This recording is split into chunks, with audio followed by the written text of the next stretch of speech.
Hello everyone. If your WhatsApp ring is low incoming call, I will show you now. I will call from another phone to my WhatsApp. Let's check. You can see the ring.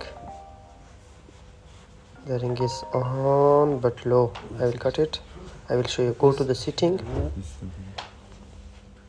You go to the setting. Click in Face ID. Give a passcode. Come down and click in auto per picture. Then come back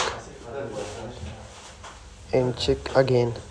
Now we'll show the ring will be completely in the volume that's you set before. It will be perfect sound. So for more videos, follow and share my video.